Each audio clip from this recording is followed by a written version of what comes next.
What's up, guys? Sorry, there we go. All right, what's up, guys? In this video, I want to just go over, how to pay yourself as an Amazon seller.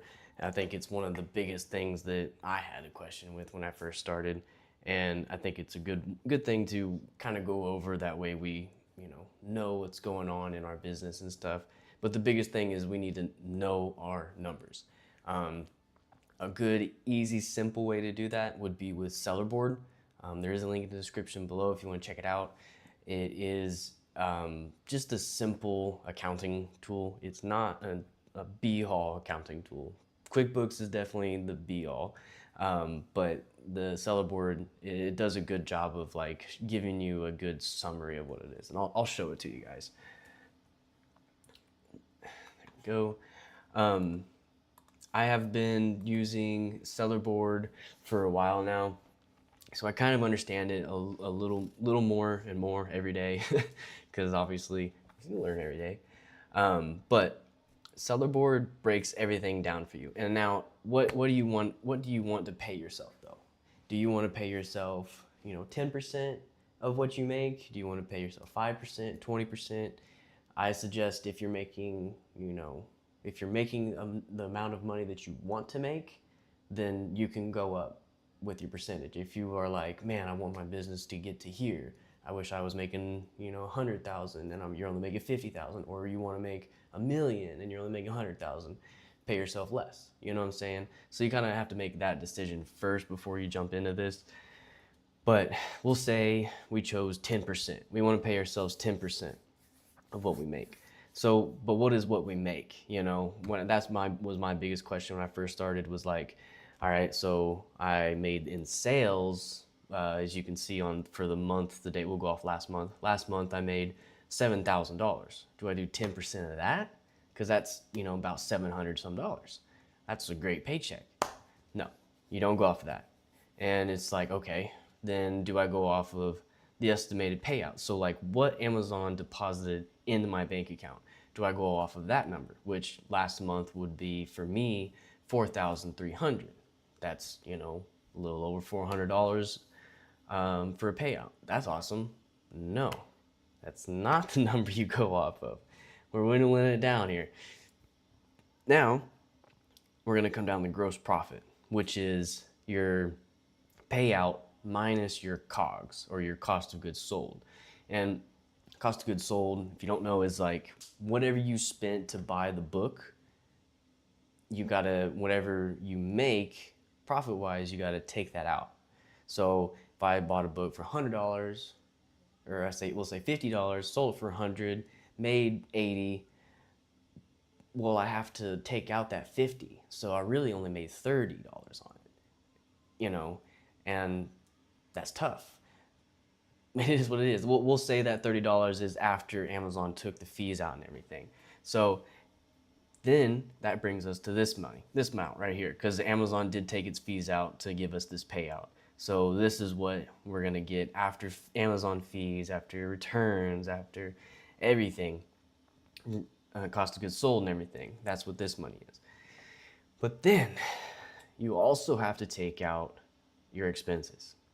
So as a business, you're going to incur expenses, and it's just part of the game. You're gonna have tools to run this game.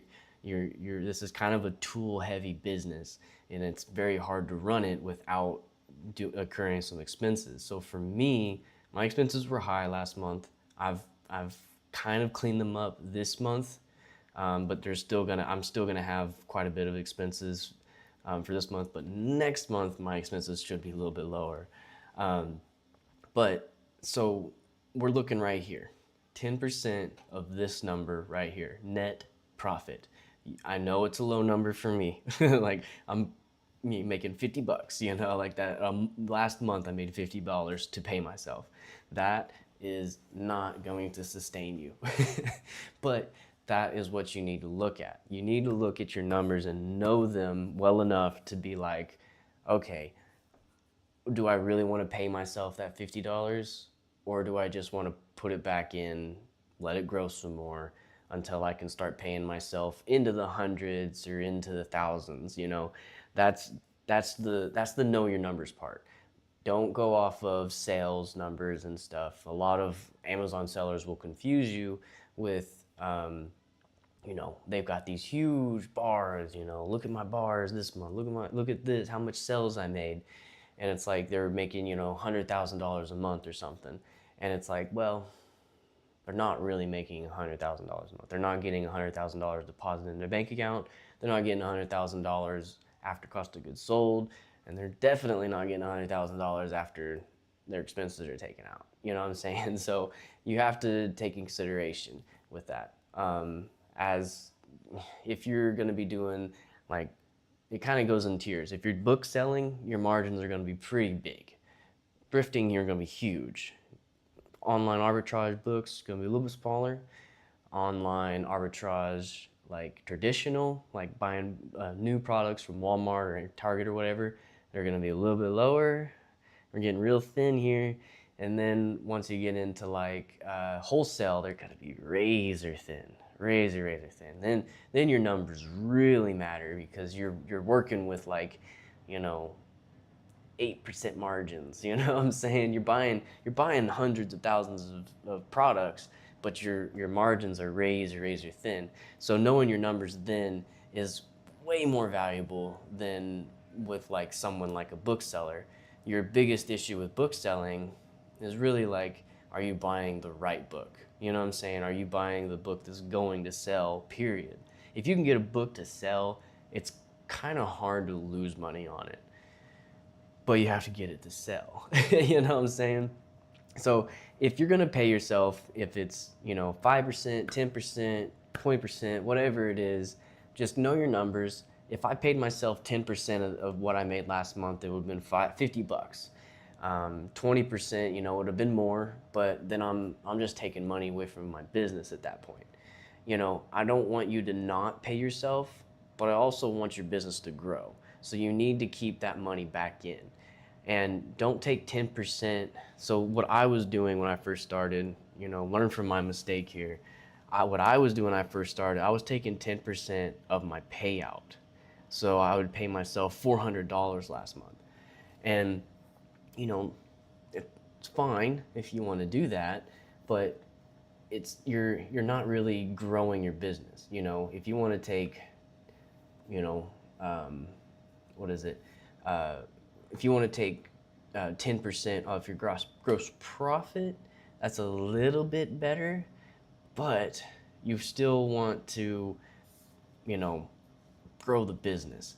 I mean, this right here is kind of debatable what you want to do. If you want to take it out of the net profit, or if you want to take the 10% out of the gross profit, that is kind of debatable. I feel like as long as you don't take it out of the payout, don't take was what you can do, and what I have done in the past is I just set up a 10% deposit from, like, my Amazon would deposit into my bank account, and I had a reserve account that in my bank set up to where every time I got a deposit from Amazon, I would automatically take out 10%, 15% to taxes, 10% to myself.